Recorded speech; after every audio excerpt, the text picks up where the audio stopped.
Well, good evening, everybody. Welcome back to the Mount Tammany Ridge channel. Today, I'm going to be doing some testing on the new splitter. So far, it's actually doing pretty well, though I think a little bit underpowered for the operation. It's actually doing pretty good. So I got some honey locust here, which is the majority of what I have. I do have a little bit of ash. A lot of these pieces I have do have some sort of intersection in them. So this is going to be a pretty good durability test to see, what this thing's going to put up with. And, there's some things unforeseen that I wasn't really thinking about. And I'll talk to you about those a little bit after we get done running this wood through the splitter. And I'm going to give you guys an idea of what we're dealing with here. Now, the one thing I will say, I have already put, probably, I don't know, a quarter of a, I'd say, quarter of a third of a quart. So, I put through this thing already in the past 2 days, and it's way faster as far as how much wood you can produce. Now, none of this is like a earth-shattering new thing, right? So anybody who has had the opportunity to run a box door splitter versus basically a box door splitter with a push-through design, which there are very little out there that are not homemade. So, box door cycle time, box door power, and, I think that this is probably the only, like a 37-ton box door splitter may possibly be the only machine I might take a risk of doing a modification like this to. I think any less than this, you would really have to step it down as far as the thickness of your wedges, and you might not even entertain the idea of having it as a four-way. If it were to be a four-way, these wings would be significantly shorter horizontally. So just to really help with reducing the amount of drag. So, or I guess I could say resistance would be the proper word. But we're going to get this thing cranked up, and we are going to see how this does. This one's got a crotch in it, I guess you could say. Now I'm going to put it through the way it's meant to be put through. The other day I did put one through in the unfavorable direction, mainly because the tree service guy who had cut this thing up had some pretty weird angles on the other one.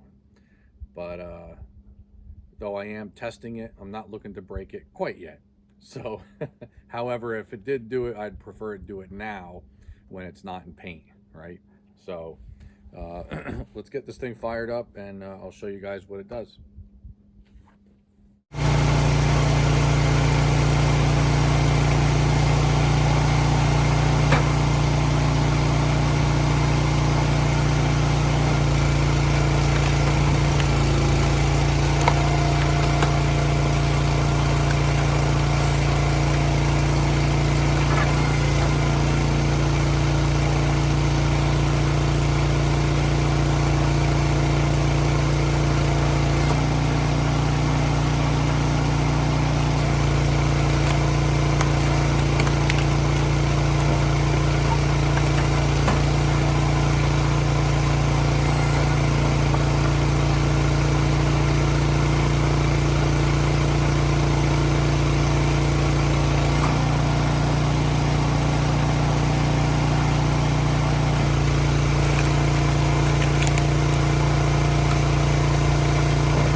So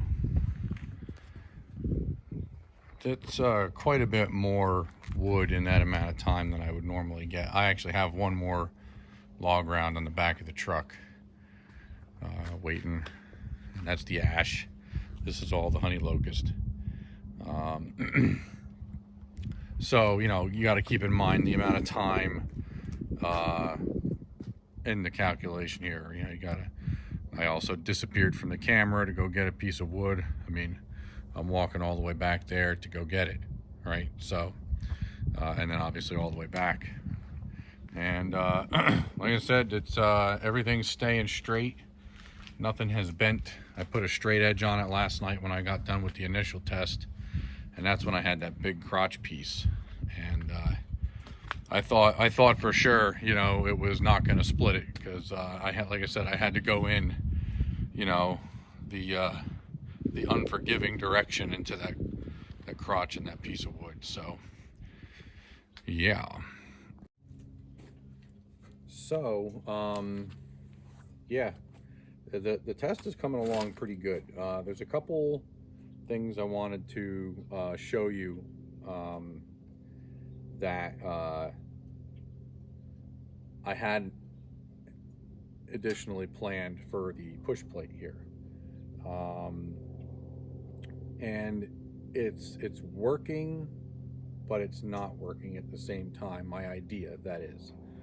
I'm going to bring you guys in a little bit closer, and I'm going to give you a close-up of what it was that I'm doing, and show you a couple other things that's going on here. And I don't know, maybe some of the pros can give me an idea. I might have to do something with these edges, make them a little bit more durable. I think I may have sharpened them a little bit too much. And of course, this stuff is not hard ox, you know, whatever it is that those guys use. So it's just, you know, regular mild steel. But yeah, I'm gonna bring you guys in, and I'm gonna show you a couple things. All right, well, you folks are just gonna have to be patient with me here. I can't seem to find the rest of my camera gear, which is wonderful. So you might see here, there's a big rubber pad there. Now it's a 3/4 inch thick stall mat, and the idea, from my experience, this stuff has always been the toughest rubber mat that I have ever come across. However, this stuff is very old, and it just so dry and brittle now. I think it probably would have lasted longer if it was newer and more rubbery, I guess, for lack of better words. So you can see it's not really handling it very well. The carriage bolts here, you know, these two in particular have met their maker. So that's not really working out so hot. Plus, it's you know, kind of breaking apart. Now, the whole idea was that this rubber was going to press up against these blades, and maybe even a little bit into them, kind of squeeze into it, and it was going to be able to sever the wood each and every time completely. That way there's no strings or anything attached, and it's doing it, but it's not doing it, right? So I thought that, you know, that contact was going to really be able to, you know, sever it very, very well. Is there something else I can use? Maybe, possibly, I don't know. And I'm not really sure it's worth going through all that.